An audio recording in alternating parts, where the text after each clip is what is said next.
Hello दोस्तों, एक बार फिर से स्वागत है आपका मेरे चैनल स्टडी विद सूरज पर। आशा करता हूँ कि आपकी स्टडी अच्छी चल रही होगी। दोस्तों, कल की वीडियो में अच्छा रिस्पांस आया था, इसलिए आपका बहुत बहुत धन्यवाद। उम्मीद करता हूँ कि आगे भी आप इसी तरह से अपना साथ और सपोर्ट करते रहेंगे। दोस्तों, मैं आज आपके लिए यूके ट्रिपल एससी तथा यूके पीएससी द्वारा बार बार पूछे जाने वाले 50 प्रश्नों का एक प्रैक्टिस सेट लेकर आया हूँ, जिनका सॉल्यूशन मैं आपको डिटेल के साथ दूंगा। तो चलिए शुरू करते हैं। दोस्तों, हमारा पहला क्वेश्चन है, कालिदास की किस रचना में हिमालय को औषधि प्रस्थ से उल्लेखित किया गया है? दोस्तों, कालिदास की कुमार संभवम रचना में हिमालय को औषधि प्रस्थ से उल्लेखित किया गया है। कुमार संभवम का अर्थ है कुमार का जन्म। यहाँ कार्तिकेय के जन्म से संबंधित महाकाव्य है। कौन सा? कुमार संभवम कार्तिकेय के जन्म से संबंधित महाकाव्य है। दोस्तों, हमारा नेक्स्ट क्वेश्चन है, मृगांक शब्द का पर्यायवाची क्या है? दोस्तों, मृगांक शब्द का पर्यायवाची होगा चंद्रमा। मृगांक के अन्य पर्यायवाची हैं चंद्र, चंद्रमा, राकेश, चांद, निशाकर, निशापति, सुधाकर, इंदु आदि। दोस्तों, मृगांक का अर्थ होता है पृथ्वी के चारों ओर चक्कर लगाने वाला एक उपग्रह। हमारा नेक्स्ट क्वेश्चन है, निम्न में से दिए गए विकल्पों में अभिकारी शब्द कौन सा है? दोस्तों, अभिकारी शब्द इसमें से यहाँ है। अभिकारी शब्द वह शब्द होते हैं जो लिंग, वचन, कारक आदि से कभी अलग नहीं होते हैं। अभिकारी शब्द को अवयव भी कहा जाता है, जैसे यहाँ, वहाँ, जहाँ, ये सभी अभिकारी शब्द हैं। ठीक है दोस्तों, हमारा नेक्स्ट क्वेश्चन है, निम्न दिए गए विकल्पों में से महाप्राण व्यंजन कौन सा है? दोस्तों, महाप्राण व्यंजन वह व्यंजन होते हैं जिन व्यंजनों के उच्चारण में श्वास की मात्रा अधिक निकलती है, वे महाप्राण कहलाते हैं। देखिए, इनके व्यंजनों की संख्या 15 होती है, जैसे खो, घो, छो, झो, ठो, दो, थो, धो, फो, भो, दो, शो, शो, सो और हो। दोस्तों, अल्प प्राण क्या होता है? अल्प प्राण जिन व्यंजनों के उच्चारण में श्वास की मात्रा कम निकलती है, वह अल्प प्राण कहलाते हैं। हमारा नेक्स्ट क्वेश्चन है, दांत काटी रोटी होना मुहावरे का क्या अर्थ है? दोस्तों, दांत काटी रोटी होना मुहावरे का अर्थ होता है पक्की दोस्ती होना, यानी कि अत्यधिक घनिष्ठता होना, गहरा संग या साथ होना। इसका हम वाक्य प्रयोग कैसे कर सकते हैं? कैबिनेट के मंत्रियों के साथ मेरी दांत काटी रोटी है, यानी कि कैबिनेट के मंत्रियों के साथ मेरी पक्की दोस्ती है। दोस्तों, हमारा नेक्स्ट क्वेश्चन है, व्याकरणिक दृष्टि से शब्दों को उनके प्रकार के आधार पर कितने वर्गों में बांटा जाता है? दोस्तों, शब्दों को उनके प्रकार के आधार पर दो दो वर्गों में बांटा जाता है। कौन कौन से? एक सार्थक शब्द और एक निरर्थक शब्द। सार्थक शब्द वे शब्द होते हैं जो किसी निश्चित अर्थ का बोध कराते हैं, जैसे मोहन, घर, रात, आना, नीचे, ऊपर आदि। इनका अर्थ होता है, लेकिन जो निरर्थक शब्द होते हैं उनका कोई अर्थ नहीं होता। यानी कि जैसे आप जैसे बोलते हैं कि होटल वोटल का खाना रोज़ नहीं खाना चाहिए। देखिए दोस्तों, होटल का खाना रोज़ नहीं खाना चाहिए, ये तो हमारे निरर्थक शब्द हो गए, ये तो हमारे सार्थक शब्द हो गए। लेकिन जो वोटल है, वोटल एक इसमें निरर्थक शब्द है। ठीक है, इसलिए जो वे शब्द जो किसी अर्थ का बोध नहीं कराते हैं, भाषा प्रायः सार्थक शब्दों का समूह ही होती है। दोस्तों, भाषा सिर्फ सार्थक शब्दों से बनी होती है, लेकिन निरर्थक शब्द हम उसमें खुद डाल देते हैं जिनका कोई अर्थ नहीं होता। हमारा नेक्स्ट क्वेश्चन है, निम्न दिए गए विकल्पों में से निश्चयवाचक सर्वनाम कौन सा है? दोस्तों, निश्चयवाचक सर्वनाम किसे कहते हैं? निश्चयवाचक सर्वनाम जिन सर्वनाम शब्दों से किसी वस्तु, व्यक्ति या स्थान की निश्चितता का बोध हो, वे शब्द निश्चयवाचक सर्वनाम कहलाते हैं। जैसे यह, वह, ये, वे, इसमें यह आंसर हो जाएगा। दोस्तों, नेक्स्ट क्वेश्चन है, नए पत्ते के रचनाकार कौन हैं? नए पत्ते के रचनाकार हैं सूर्यकांत त्रिपाठी निराला। सूर्यकांत त्रिपाठी निराला की नए पत्ते एक कविता संग्रह है जो उन्होंने 1946 में संपादक की थी। ठीक है दोस्तों, हमारा नेक्स्ट क्वेश्चन है, पाहुन जो आए हों गांव के शहर के, मेघ आए बड़े बन ठन के संवर के। इन पंक्तियों में अलंकार क्या है? दोस्तों, इसमें दो अलंकार आ रहे हैं। मैं इसमें आपका आंसर नहीं दिया। इसमें जो ऑप्शन है उसमें से इसमें लगभग कोई नहीं है। देखिए, आप पाहुन जो आए हों गांव के शहर के, पाहुन कहते हैं दामाद को। ये बोल रहा है कि जैसे दामाद आते हैं शहर में, वैसे ही मेघ बड़े बन ठन के संवर के आए हुए हैं। लेकिन दोस्तों, इसमें एक तो अनुप्रास अलंकार की शोभा आ रही है। कैसे?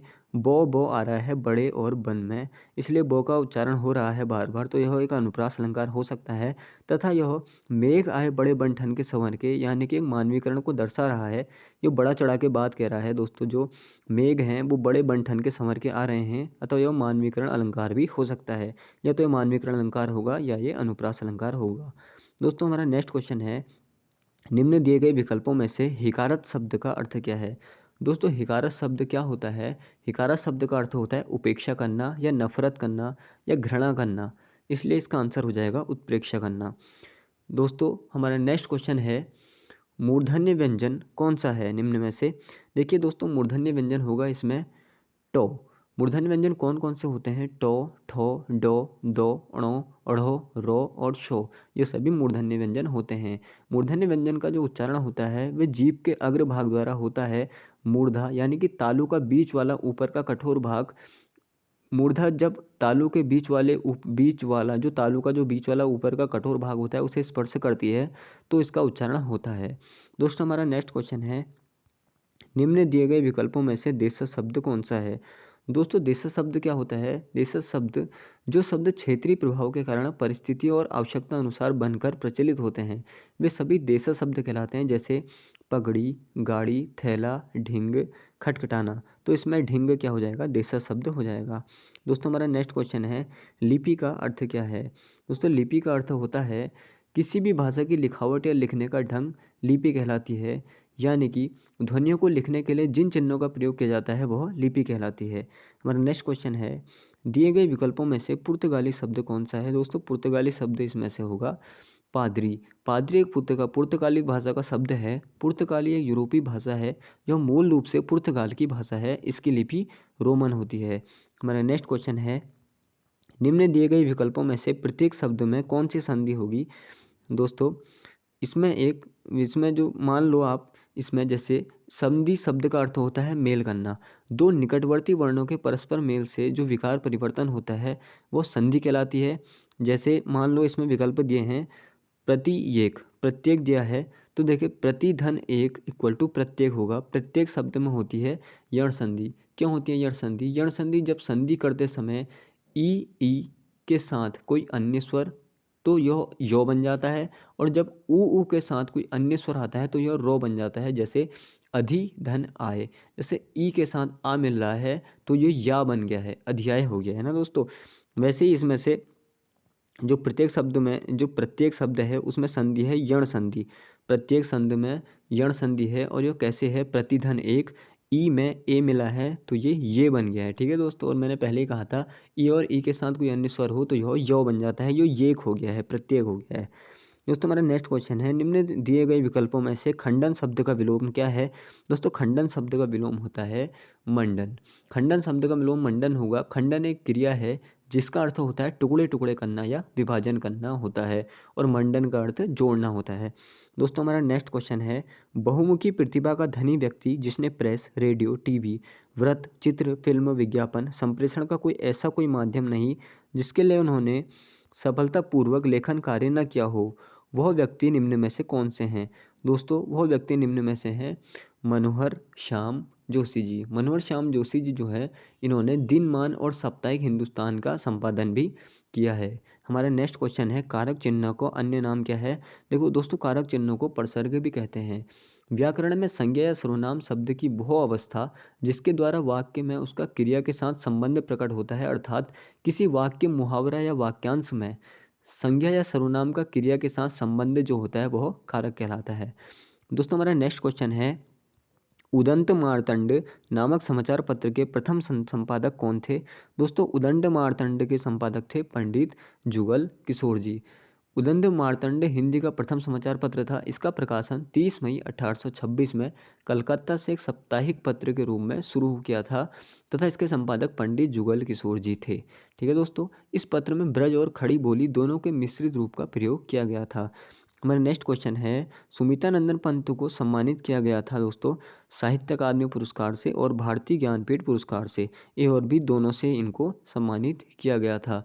सुमित्रा नंदन पंत जी को हिंदी साहित्य की सेवा के लिए उन्हें पद्म भूषण जो है वो 1961 में मिला, तथा ज्ञानपीठ 1968 में मिला था। सुमित्रानंदन पंत के नाम पर कौसानी में उनके पुराने घर को पथ वीथिका के नाम से एक संग्रहालय के रूप में परिवर्तित कर दिया गया है। दोस्तों हमारा नेक्स्ट क्वेश्चन है, निम्न में से दिए गए विकल्पों में से जिस वाक्य में दही का लिंग निर्णय होता हो वह कौन सा है। दोस्तों देखिए, आप साफ देख सकते हैं कि हम बोलते हैं दही खट्टा है, दही खट्टी है तो नहीं बोलते, मैं दही खाती हूँ भी नहीं बोलते, मैं दही खाता हूँ भी नहीं, दही खट्टा है। दोस्तों इसका आंसर होगा दही खट्टा है और दही खट्टी है। इस शब्द का प्रयोग दोनों लिंगों में हो रहा है। अगर किसी शब्द में दोनों लिंग हों तो हमेशा पुल्लिंग को ही प्राथमिकता दी जाती है, अतः विकल्प सी होगा, सही होगा। दही एक पुल्लिंग है। दोस्तों जैसे आपको पुल्लिंग स्त्रीलिंग जानने हो, आप अच्छा अच्छी भी लगा सकते हैं। जैसे हम बोलते हैं दही अच्छा है या अच्छी है, दही अच्छा है बोलते हैं, अतः जो एक पुल्लिंग होगा। नीचे दिए गए विकल्पों में से श्री बद्रीनाथ धाम का प्रमुख मंदिर कौन सा है। दोस्तों श्री बद्रीनाथ धाम का प्रमुख मंदिर वृद्ध बद्री है। भगवान विष्णु को वृद्ध बद्री भी कहा जाता है। दोस्तों श्री बद्रीनाथ धाम में बद्री विशाल के अतिरिक्त 4 बृहद मंदिर हैं, जिन्हें योग ध्यान बद्री, भविष्य बद्री, वृद्ध बद्री तथा आदि बद्री कहा जाता है। इन सब मंदिरों को मिलाकर पंच मंदिर के नाम से जाना जाता है। इस धाम की स्थापना शंकराचार्य जी ने 8वीं शताब्दी में की थी। दोस्तों हमारा नेक्स्ट क्वेश्चन है, पलेठी सूर्य मंदिर कहाँ अवस्थित है। दोस्तों पलेठी का जो सूर्य मंदिर है वो टिहरी गढ़वाल जिले के देवप्रयाग विकासखंड में स्थित है। दोस्तों इस मंदिर के निकट प्राप्त एक अभिलेख पर परमेश्वर कल्याण वर्मन नामक शासक का नाम ब्राह्मी लिपि में उत्कीर्ण है। इस शासक को ही सूर्य मंदिर का निर्माण कर्ता माना जाता है। दोस्तों हमारा नेक्स्ट क्वेश्चन है, निम्नलिखित में से बगड़वाल नृत्य कहाँ किया जाता है। दोस्तों बगड़वाल नृत्य नीति घाटी में किया जाता है। बगड़वाल नृत्य का प्रदर्शन संपूर्ण गढ़वाल में भी किया जाता है, परंतु नीति घाटी में इस नृत्य का सांस्कृतिक महत्व है। इस नृत्य का संबंध गोरखा तथा राजा जीत सिंह के संघर्ष से है। गोरखों को पराजित करके राजा जीत सिंह ने नीति घाटी को आक्रमणों से मुक्त करवाया था तथा बगड़वाल नृत्य अगस्त तथा सितंबर के महीने में उत्साह के साथ आयोजित किया जाता है। दोस्तों हमारा नेक्स्ट क्वेश्चन है, वह प्राकृतिक आपदा वह प्राकृतिक हादसा जिसमें प्रसिद्ध नृत्यांगना प्रोतिमा बेदी की मृत्यु हो गई थी। दोस्तों यह हुई थी मालवा भूस्खलन से। प्रसिद्ध ओडिसी नृत्यांगना प्रतिमा बेदी का निधन 18 अगस्त 1998 को मालवा भूस्खलन के दौरान हो गया था। अपने पुत्र की आत्महत्या करने के बाद प्रतिमा बेदी कैलाश मानसरोवर की यात्रा पर गई थी। इस दौरान पिथौरागढ़ में आई आपदा के दौरान प्रतिमा बेदी तथा अन्य 7 लोग भारत तिब्बत सीमा के निकट मालवा में मृत पाए गए थे। दोस्तों नेक्स्ट क्वेश्चन है, राजी जनजाति के निवास स्थान को क्या कहते हैं। राजी जनजाति के निवास स्थान को रोत्यूड़ा कहा जाता है। पहले यह जनजाति अधिकांशतः जंगलों में निवास करती थी, किंतु अब यह स्वयं झोपड़ियों का निर्माण करके गांवों में निवास करती हैं। इस जनजाति को बनरौत, बनरावत, बनराउत आदि नामों से भी जाना जाता है। राजी जनजाति मुख्यतया पिथौरागढ़ जनपद के धारचूला, डीडीहाट, कनाली छीना तथा चंपावत के गांवों में निवास करती है। दोस्तों हमारा नेक्स्ट क्वेश्चन है, चंपावत के बालेश्वर मंदिर से प्राप्त अभिलेख किस शासक से संबंधित हैं। दोस्तों चंपावत का बालेश्वर मंदिर भगवान शिव को समर्पित है तथा इस मंदिर का निर्माण 13वीं शताब्दी में चंद शासकों द्वारा करवाया गया था। मंदिर के प्रांगण से क्राचाल्य देव का एक अभिलेख प्राप्त हुआ है, जिस पर मंदिर निर्माण का काल 1272 ईस्वी अंकित है। बालेश्वर मंदिर को वर्ष 1952 में भारतीय पुरातत्व सर्वेक्षण ने राष्ट्रीय विरासत स्मारक घोषित किया गया है। दोस्तों हमारा नेक्स्ट क्वेश्चन है, हर्सिल क्षेत्र में सेब की विल्सन प्रजाति कहाँ विकसित की गई तथा किसके द्वारा विकसित की गई। दोस्तों यह फ्रेडरिक विल्सन द्वारा विकसित की गई थी। 19वीं शताब्दी में भागीरथी घाटी में बसने वाले प्रथम अंग्रेज व्यक्ति फ्रेडरिक विल्सन के नाम पर हर्सिल क्षेत्र में उपजाई जाने वाली एक सेब प्रजाति को विल्सन नाम दिया गया है। वर्ष 1915 में इस सेब प्रजाति का पेटेंट प्राप्त किया गया। फ्रेडरिक विल्सन ने हर्सिल में सेब के बागान की स्थापना करी। रॉबर्ट हचिंसन ने अपनी पुस्तक द राजा ऑफ हर्सिल में विल्सन का विस्तृत विवरण दिया है। दोस्तों हमारा नेक्स्ट क्वेश्चन है, कसार देवी का मंदिर कहाँ स्थित है। दोस्तों कसार देवी का मंदिर अल्मोड़ा में स्थित है तथा यह कश्यप चोटी पर स्थित है, जो शक्तिपीठ के रूप में जाना जाता है। कसार देवी मंदिर के निकट का संपूर्ण क्षेत्र वैन एलन बेल्ट है, जहाँ विशाल भूचुंबकीय पिंड हैं। दोस्तों हमारा नेक्स्ट क्वेश्चन है, उत्तराखंड पर प्रथम गोरखा आक्रमण कब हुआ था। दोस्तों उत्तराखंड पर प्रथम गोरखा आक्रमण 1791 में ईस्वी में हुआ। रण बहादुर के नेतृत्व में गोरखा सेना ने 1791 ईस्वी में गढ़वाल पर हमला करके लैंसडाउन स्थित एक किले पर कब्जा कर गया, जिसे लंगूर गढ़ी के नाम से जाना जाता है। दोस्तों हमारा नेक्स्ट क्वेश्चन है, अमोघ भूति किस वंश का शासक था? अमोघ भूति कुड़िंद वंश का प्रसिद्ध शासक था। कुड़िंद राजवंश का शासन कुमाऊं तथा गढ़वाल क्षेत्र में विस्तृत था। कुमाऊं में चित्रशिला स्थान से प्राप्त सिक्कों से अमोघ भूति नामक शासक की चर्चा मिलती है। दोस्तों हमारा नेक्स्ट क्वेश्चन है, निम्न में से किसके द्वारा शक्ति पत्रिका का प्रकाशन किया गया? दोस्तों बद्रीदत्त पांडे द्वारा शक्ति पत्रिका का प्रकाशन किया गया था। 1913 में उन्होंने अल्मोड़ा अखबार का प्रकाशन आरंभ किया, जिसे बाद में शक्ति पत्रिका नाम दिया गया। यह एक साप्ताहिक पत्रिका थी। बद्रीदत्त पांडे को कुमाऊं केसरी के उपनाम से भी जाना जाता है। दोस्तों हमारा नेक्स्ट क्वेश्चन है, तराई भाबर में पटवारी और कानूनगो की नियुक्ति के नियम सर्वप्रथम निर्धारित कब किए गए? दोस्तों 1897 ईस्वी में ऐसा होता है। तराई भाबर क्षेत्र में पटवारी तथा कानूनगो की नियुक्ति के नियम सर्वप्रथम 1897 ईस्वी में निर्धारित किए गए। 1840 में कुमाऊं जिले में भाबर तहसील का गठन किया गया, किंतु बाद में उसके विघटन हो गया। 1860 ईस्वी के बाद पुनः भाबर तहसील का गठन करके हल्द्वानी को उसका मुख्यालय बनाया गया। 1891 ईस्वी में तराई क्षेत्र में 3 तहसीलें काशीपुर, रुद्रपुर तथा किलपुरी का गठन किया गया। दोस्तों हमारा नेक्स्ट क्वेश्चन है, गढ़वाल और कुमाऊं के पर्वतीय क्षेत्र में हाथ से बने कागज के प्रयोग का वर्णन किसने किया है? दोस्तों वॉल्टन ने किया है। गढ़वाल तथा कुमाऊं के पर्वतीय क्षेत्रों में हाथ से बने कागज के प्रयोग का वर्णन वॉल्टन ने किया है। वॉल्टन एक ब्रिटिश अधिकारी थे, जिन्होंने देहरादून का गजेटियर प्रकाशित किया था। वर्ष 1910 में प्रकाशित इस पुस्तक में देहरादून की संस्कृति का विस्तृत विवरण दिया गया है। दोस्तों हमारा नेक्स्ट क्वेश्चन है, फड़कानौली एवं पेड़साल के शिलालेख की खोज किसने की है? दोस्तों यह डॉक्टर यशोधर मठपाल ने की थी। डॉक्टर यशोधर मठपाल ने वर्ष 1985 में फड़कानौली की तथा वर्ष 1989 में पेड़साल शिलालेख की खोज की। अल्मोड़ा जिले में फड़कानौली तथा पेड़साल के शिलालेख स्थित हैं। दोस्तों हमारा नेक्स्ट क्वेश्चन है, 36 क्वेश्चन है, भारत में जीएसटी पारित करने वाले राज्यों में उत्तराखंड का स्थान कौन सा है? दोस्तों भारत में जीएसटी पारित करने वाले राज्यों में उत्तराखंड का स्थान है छठा। भारत में वस्तु एवं सेवा कर जीएसटी विधेयक 2017 को पारित किया तथा इसमें देश का छठा राज्य था उत्तराखंड। उत्तराखंड से पहले तेलंगाना, बिहार, राजस्थान, झारखंड तथा छत्तीसगढ़ ने जीएसटी विधेयक को पारित किया था। उत्तराखंड विधानसभा ने इस विधेयक को 2 मई 2017 को सर्वसम्मति से पारित किया था। दोस्तों हमारा नेक्स्ट क्वेश्चन है, भेलछड़ा प्रपात कहाँ स्थित है? दोस्तों भेलछड़ा प्रपात पिथौरागढ़ में स्थित है तथा यह नेपाल सीमा के निकट स्थित है। पिथौरागढ़ में भेलछड़ा जलप्रपात के अतिरिक्त बिरती तथा तेजम जलप्रपात भी स्थित है। तेजम जलप्रपात। दोस्तों हमारा नेक्स्ट क्वेश्चन है, पिथौरागढ़ का उत्तर पूर्वी भूखंड प्राचीन काल में क्या कहलाता था? दोस्तों पिथौरागढ़ का उत्तर पूर्वी भूखंड प्राचीन काल में डोटी कहलाता था तथा इसे सौर घाटी भी कहा जाता है। नेपाल के शासक डोटी के नाम पर इस क्षेत्र को डोटी के नाम से पुकारते थे।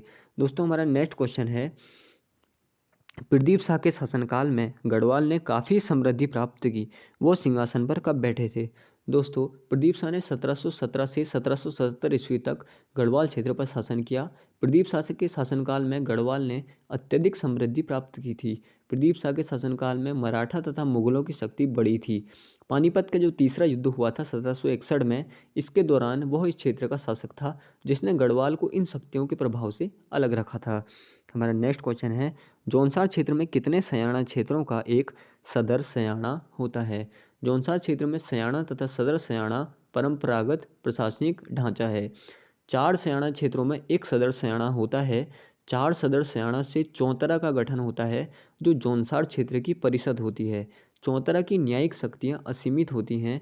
ब्रिटिश सरकार ने 1849 ईस्वी में चौतरा, सयाना तथा सदर सयाना की व्यवस्था को समाप्त करके नए प्रकार के बंदोबस्त की स्थापना करी थी।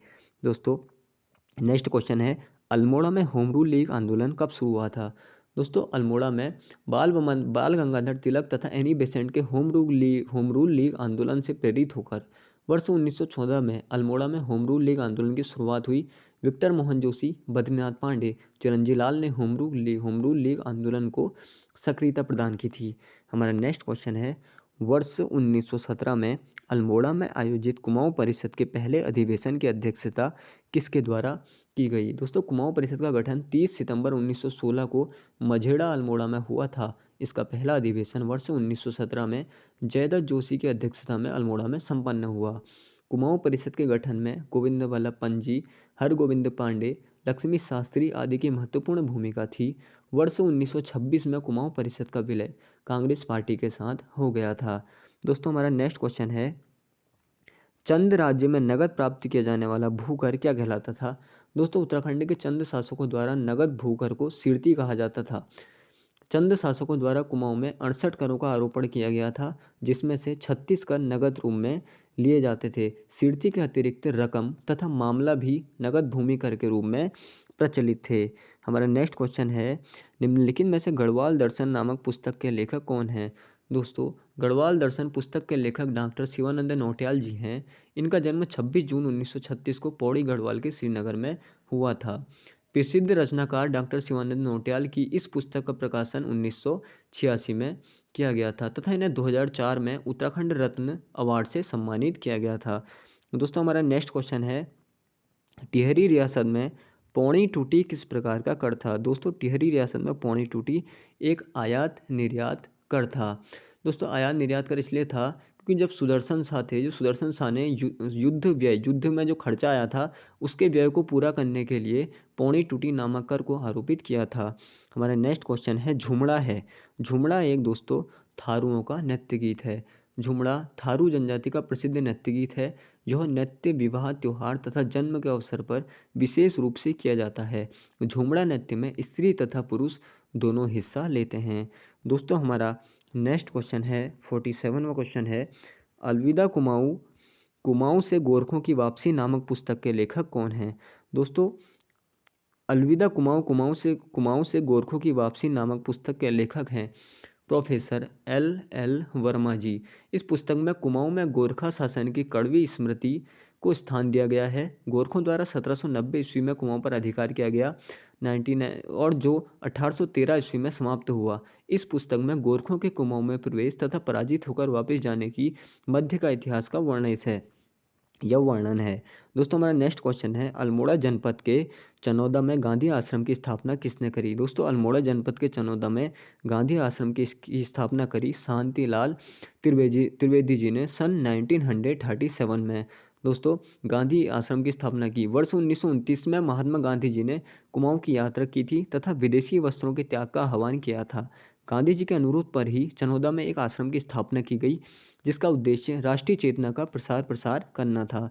दोस्तों, हमारा 49वां क्वेश्चन है, सरकार ने भोटिया जनजाति को अनुसूचित जनजाति एसटी में कब अधिसूचित किया? दोस्तों, सरकार द्वारा भोटिया जनजाति को 1967 में अनुसूचित जनजाति के रूप में अधिसूचित किया गया।